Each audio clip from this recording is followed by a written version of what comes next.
One of the techniques that I've noted before, I've underlined in some of the guards, like half shield or long point, is the notion that the buckler is used to protect the sword-bearing hand as the sword attacks. With a shorter sword, we are at closer quarters.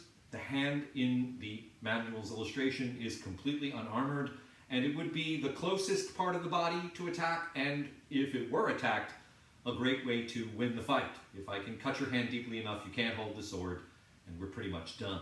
So it's not surprising that as attacks are launched forward, the buckler is used to protect the hand.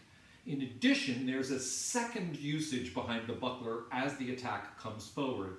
Say, for example, we're doing what I just did. We might start in something like half shield with the buckler on my left and the sword on my right.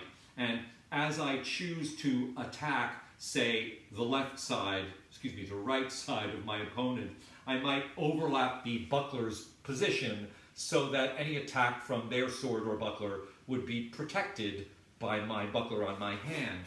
But if I do that and accompany it with taking my body offline, I can also then be beside my opponent's weapons and use my buckler to force those weapons aside as I bring my sword inward.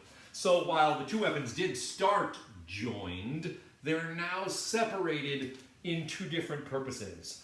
The buckler, really in a sense, straddling offense and defense by guarding against and maybe even trapping and controlling the near sword arm and the further buckler arm or hand, and the sword attacking the body in question. So rather than just waiting for the sword to attack me and using the buckler defensively, or using the buckler offensively by launching it solo at a body part, I'm joining it with the attack of the broadsword, and I am backing up that broadsword attack by using this buckler to control the other person's weapon while I'm attacking with the sword, either with a cut or with a thrust.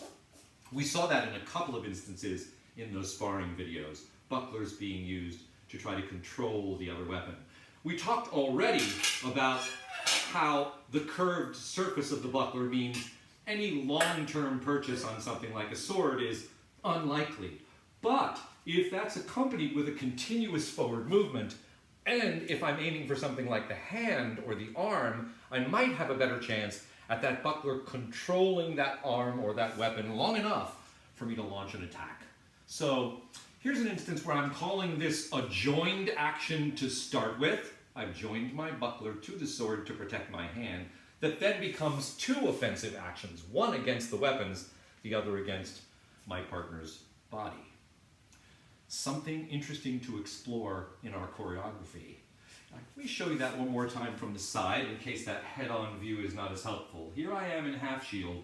As I'm coming forward with an attack to the right side of my partner's body, I'm overlapping my shield to the right side of my hand in case an attack's coming at it. But then if I see an opportunity, I can move that buckler into that hand, move it back, move that buckler into that hand, and use the sword either to continue that cutting attack or to come up over the top into a thrusting attack. So there's one thing I'm lumping under joined attacks or joined techniques and saying two intentions but also one intention.